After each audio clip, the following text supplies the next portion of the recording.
நீதிமன்றத்துல கொலை வழக்குகளுக்கு சரியான தண்டனை வழங்கப்படுகிறதா இல்ல குற்றவாளிகள் தப்பிக்கப்படுறாங்களா? அந்த குற்றங்கள் நீதிமன்றத்தில் வழங்கப்படுவதை பற்றி நீதிமன்றத்தை நம்ம குறை சொல்ல முடியாதுமா. ஒரு குற்றப்பத்திரிகையில் தாக்கல் செய்யும் பொழுது சரியான சாட்சியம், வாய்மொழி சாட்சியம் தான் பெரும்பாலும் கொடுக்குறாங்க. ஆனால் ஆவண சாட்சியத்தை நம்ம என்ன செய்யணும்? இன்றைக்கி சிபிஐ ஒருத்தங்க லஞ்ச வழக்கில் பதிவு செய்துன்னு சொன்னால் முதல்ல என்ன செய்யணும்னு சொன்னால் ஸ்டேட் பேங்கு பெரிய பேங்குகளுடைய ஜென்ரல் மேனேஜரை சாட்சியாக கூப்பிட்டு வருவாங்க. சிபிஐயில் இதெல்லாம் செய்கிறது. ஆனால் இன்றைக்கி பாண்டிச்சேரியில் ஒரு கொலை வழக்குன்னா மிகப்பெரிய அதிகாரியை கூப்பிட்றதுக்கு சட்டத்தில் வழி இருக்குது. அதாவது அழைப்பானை கொடுத்து வரலன்னு சொன்னால் அவங்க சிறைக்கு போகணுமா? யார்? அப்படிப்பட்ட நிலையில் ரிக்ஷா ஓட்டுறவங்க, பிட் பாக்கெட் அடிக்கிறவங்க, கஞ்சா விற்கிறவங்க, இவங்க தான் சாட்சியாக போடுறாங்க. இதை பார்க்க வேண்டியது யார்? உயர் அதிகாரி, ஐபிஎஸ் அதிகாரி. இதை பார்க்குறதே கிடையாது. அதால் என்ன செய்யுது? ஆட்டோமேட்டிக்காக இது பண்ணணும். சரி, ஒரு குற்றவாளி சாட்சியம் சொல்ல போகிறான்னு சொன்னால் பேங்க் மேனேஜரை கூட கையெழுத்து பச்சைங்க போடுறாங்கல்ல கெசட் ஆஃபீஸரு, அவங்கள சாட்சியாக நியம. ஒரு கொலை குற்றத்தில் இருக்க அறிவாளை கைப்பற்ற போகிறோன்னா மிகப்பெரிய அதிகாரிகளை கூப்பிடுங்க. சட்டத்தில் வழிவகை இருக்குது, கூப்பிட்றதே கிடையாது. சாட்சியை யார்கிட்ட நான் கொடுக்குறது? கொலை செய்யப்பட்டு பாதிக்கப்பட்டு அழுதுருக்காங்களா, அவங்கள்ட்ட 2 சாட்சி கொடு, அது கொடுன்னு சொல்லிட்டு ஏற்கிறேன். நீங்கள் நல்லா பத்திரிக்கையும் சரி, அரசு அதிகாரிகளும் சரி, அரசாங்கமும் சரி, அரெஸ்ட் பண்ணிட்டா முடிஞ்சு போச்சு. என்ன நினைக்கிறாங்க? அரெஸ்ட் பண்ணி கோர்ட்டுக்கு அவளை அனுப்பிட்டா எல்லாமே முடிஞ்சு போச்சுன்னு நினைக்கிறாங்க. அதன் பிறகுதாம்மா எல்லாமே ஆரம்பிக்கிறது. சில கொலை வழக்குகளை, அதாவது ஜெயக்குமாரன் முதலியார்பேட்டை ஸ்டேஷனில் வெட்டினாங்கம்மா. அந்த கொலை குற்றவாளிகளை தண்டிக்கிற வரைக்கும் வெளியே விடலம்மா. அதுமாரி செந்தில்குமார் வில்நூரில் ஒருத்தர் பிஜேபி போமுறை கொலை பண்ணாங்க. அந்த குற்றவாளியும் கிட்டத்தட்ட 1.5 வருஷமாக இது வரைக்கும் வெளியே வர முடியாது. அதை செய்ய வைக்கணும். விஞ்ஞானபூர்வமான விசாரணை. இப்போ நான் சொன்னல, மிக உயர்ந்த அந்தஸ்தில் இருக்கவங்கள சாட்சியமாக கூப்பிடணும், அவங்கள யூஸ் பண்ணணும். அவங்கள கூப்பிட்றதே கிடையாது. ஏன்றது எனக்கே தெரியலம்மா. நீங்கள் எல்லா சாட்சிகளும் பாருங்கள், அன்னாடங்காட்சிங்களையும் அதையும் இதையும் போட்டு விட்டு அந்த பத்திரிக்கையும் என்ன செய்யுது, இதை போன்ற சேனல்கள் என்ன செய்கிறாங்கன்னு சொன்னால் அரெஸ்ட் பண்ணி ரிமாண்ட் பண்ணிட்டாக்கா முடிஞ்சு போச்சு. அதானே நம்ம நினைக்கிறோம். அந்த நிலை மாறணும். இப்போ கொலை நடக்குதுன்னு பாத்தீங்கன்னா இதை நான் தான் பண்ணனிட்டு நிறைய பேர் ஆஜராகிறாங்க. அதுவும் பாத்தீங்கன்னா சின்ன சின்ன பசங்களாவும் இருக்காங்க. இவங்க தான் அதை பண்ணிருப்பாங்களான்னு நம்ப கூட முடியாது. ஏன் சார் இந்த மாதிரிலாம் அவங்க ஆஜராகிறாங்க? என்னன்னு சொன்னாக்கா, அந்த கொலை பின்னணியில் மிகப்பெரிய பணக்காரர்கள், மிகப்பெரிய அதிகார வர்க்கம் இருக்கிறதால பாவப்பட்டவங்க, அதாவது ஒரு 10,000 20,000 கூட பார்த்துருக்க மாட்டாங்க. எனக்கு தெரிஞ்ச சில வழக்கில் ஒரு பீர் வாங்கி கொடுத்துருப்பாங்கம்மா. அதுக்குன்னே ஆஜராகவங்களாம் இருக்காங்க. ஒரு நேர்மையான அதிகாரியாக இருந்தாக்கா அவங்க ஆஜரானவொன்னே ஏற்றுக்க மாட்டாங்க. எங்கே நடந்தது, எதை வெட்டினது, யார் வெட்டினா, உன்னோட யார் இருந்தா, இப்படின்னு ஒரு 10 கேள்விகளை கேட்டாலும் இவன் உண்மையான குற்றவாளியா பொய்யான குற்றவாளியான்னு சாதாரணமாக தெரிஞ்சுக்கலாம். ஆனால் உயர் அதிகாரிகளோட ப்ரெஷர், ஏன் கைது பண்ணல, அது பண்ணலாம், இது பண்ணலாம் அப்படின்றது. இன்னொன்று இடையில சொல்லிக்கிறேன், கைதுன்றது நாட் மேண்டட்ரி. எந்த சட்டத்துலேயும் கைது செய்யணும்னு சொல்லவே இல்லைம்மா. அரெஸ்ட் தான். ஷல் அரெஸ்ட்டுன்னு எந்த சட்டத்துலேயுமே எந்த வழக்குக்குமே கிடையாதும்மா. அதை முதல்ல புரிஞ்சுக்கணும். அஷ்ரா கார்ட்னு சொல்லிட்டு ஒரு அதிகாரியை கரூர் மாவட்டத்தில் நடந்த 42 பேர் இறந்துட்டாங்கல்ல, அதுக்கு நியமிச்சிருக்காங்க. அப்படிப்பட்ட நேர்மையான அதிகாரிகள் எல்லா இடத்துலையும் இருக்காங்க. அந்த அதிகாரிகளை நியமிக்க வேண்டியது நீதிமன்றம் மட்டும் இல்லை, உயர் அந்தஸ்தில் இருக்க அரசியல் தலைவர்களுடைய பொறுப்பு, உயர் ஐஏஎஸ் ஐபிஎஸ் படித்த அதிகாரிகள் பொறுப்பு. அது இல்லைம்மா. பெரும்பாலும் ரைட்ரு எழுதுவாங்கம்மா. அதான் அதாவது அரெஸ்ட் பண்ணி ரிமாண்ட் பண்ணிட்டாலே எல்லாமே அதை மறந்துடுறதால கேஸே முறையான அளவில் குற்றப்பத்திரிக்கை தாக்கல் செய்கிறதில்ல.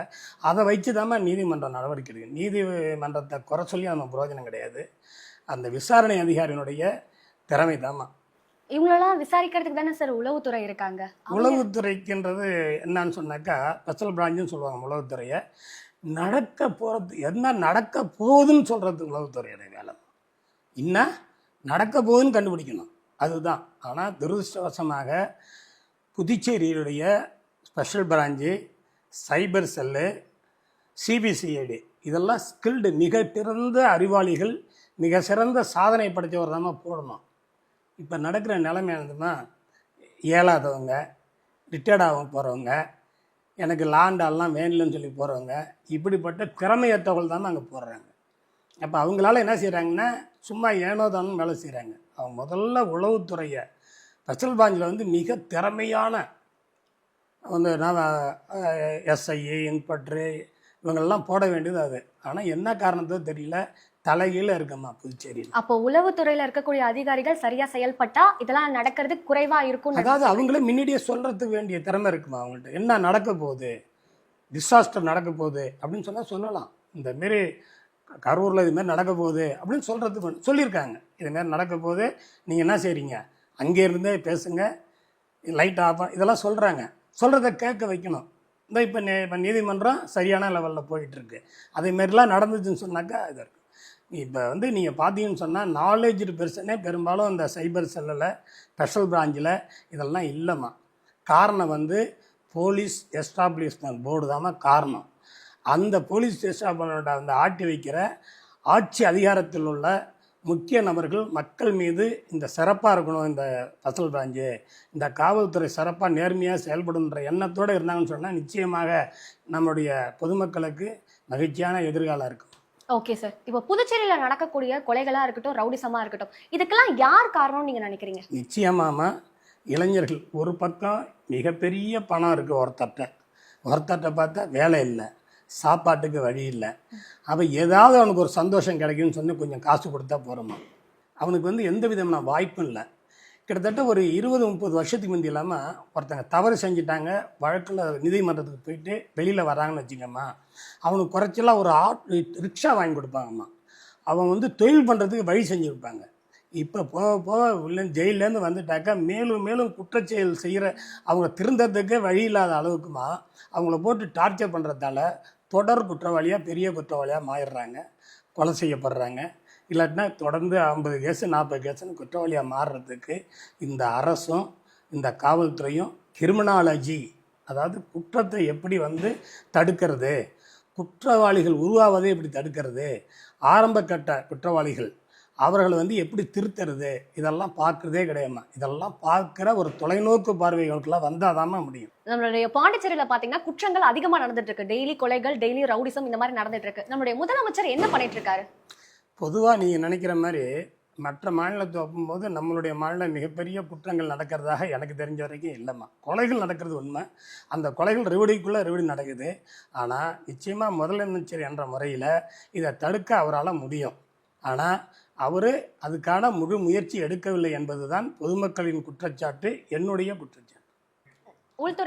உள்துறை அமைச்சர் எல்லா காவல்துறையுடைய பணியிலையும் குறிக்கிறதால, அவர் சொல்கிறவங்க தான் பெரும்பாலும் சட்ட ஒழுங்கு காவல் நிலையத்தில் இருக்கிறதால அவங்களால சுயமாக செயல்பட முடியவில்லை.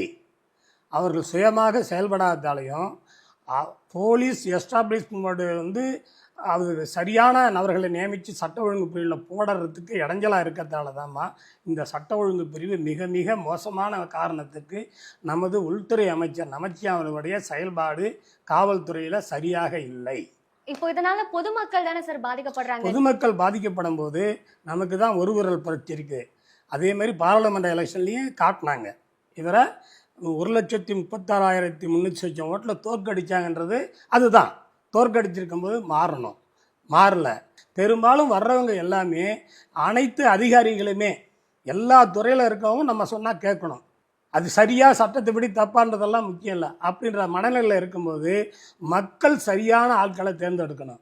மக்கள் பரிசு பொருள் கொடுக்குறவங்களா அவங்கள போய் தேர்ந்தெடுக்கிறதால தான் இது மாதிரிலாம் இருக்குது. சாதாரண மக்களுக்காக உழைக்கின்றவங்க ஏராளமான பேர் இருக்காங்க, அவங்கெல்லாம் டெபாசிட் கூட வாங்க மாட்டாங்க. அதனால் யார் இவர் வந்தால் நேர்மையாக நடப்பாரா அப்படின்ற முறையில் நல்ல ஒரு வேட்பாளரை எம்எல்ஏ மந்திரி ஆக்கிறதுக்கு மக்கள் கையில் தான் இருக்குது. அவங்க என்னைக்கு சரியான அவரை தேர்ந்தெடுத்தால் தான் நம்ம நாடு என்ன செய்யும், நல்லா இருக்கும். அப்போ புதுச்சேரி அரசியல்ல மாற்றம் வேண்டும்னு நீங்க சொல்றீங்க? அது உங்களை போல இளைஞர்கள் தான் நல்ல வேட்பாளர்களை, நல்ல எம்எல்ஏக்களை தேர்ந்தெடுக்கிறது நம்மக்கிட்ட தான் இருக்குது. நம்ம காசு கொடுக்கறதாலையும், ஓட்டுக்கு 1000 ரூபா கொடுக்கறதாலையும், பட்டு புடவை கொடுக்கறதாலையும் இந்த மாதிரிலாம் வாங்கிட்டு அவங்களுக்கு போடுறது என்னைக்கு தொடருதோ அது வரைக்கும் இப்படிதாம்மா தொடரும். இப்போ நீங்க சொன்னீங்கல்ல சார், பொதுமக்கள் இலவசமா கொடுக்கறது வாங்கிக்கிறாங்க அப்படின்னுட்டு, அதை நான் தப்பு சொல்ல மாட்டேன் சார். ஏன்னா அவங்களுக்கு அன்னைக்கு மட்டும்தான் அதெல்லாம் கிடைக்குது. காலம் ஃபுல்லா அந்த 5 வருஷம் வேற எதுவும் கிடைக்க மாட்டேது. எப்போ இலவசமா எது கொடுக்குறாங்க அப்போ மட்டும்தான் ஓட்டு கேட்க வரும்போது மட்டும்தான் அதெல்லாம் கொடுக்குறாங்க. அது அவங்களால முடிஞ்ச அளவுக்கு அவங்க வாங்கி வச்சுக்கிறாங்க.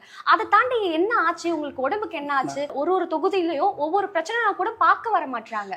நீங்கள் வாங்குறத நான் தப்பாக சொல்லலை. எப்படி சம்பாதிச்சாங்களோ நீங்கள் வாங்கிக்கிங்க. சரியான ரைட் பர்சனை ரைட் பிளேஸில் உட்கார வைக்கிறது மக்களுடைய வேலை. கொடுக்கறதால அவங்களுக்கு ஓட்டு போடக்கூடாதுன்னு நான் சொல்ல வரேன். வாங்கிக்கங்க, ஆனால் நல்ல மனுஷனை, சமுதாயத்துக்கு வேலை செய்கிறவங்கள நம்மெல்லாம் சேர்ந்து நல்ல வேட்பாளர்களையும் நல்ல எம்எல்ஏக்களை தேர்ந்தெடுப்போம். அப்போதாம்மா இதுக்கு மாற்றத்துக்கு ஒரே வழி. கண்டிப்பா சார். Thank you so much. ரொம்ப நன்றி. உங்களுடைய பிஸி ஷெடியூல்ல எங்களுக்காக டைம் ஸ்பெண்ட் பண்ணி ஒரு சூப்பரான ஒரு இன்டர்வியூ கொடுத்தீங்க, ஸ்பெஷல் இன்டர்வியூ கொடுத்தீங்க. ரொம்ப நன்றி. மகிழ்ச்சி, நன்றி. SS நியூஸ் டிஜிட்டல் நேயர்களே, இந்த நிகழ்ச்சி கண்டிப்பா உங்களுக்கு பிடிச்சிருக்கும் நான் நம்புறேன். மற்றொரு நிகழ்ச்சியில வேறொரு பிரபலமுடன் வந்து நான் உங்களை சந்திக்கிறேன்.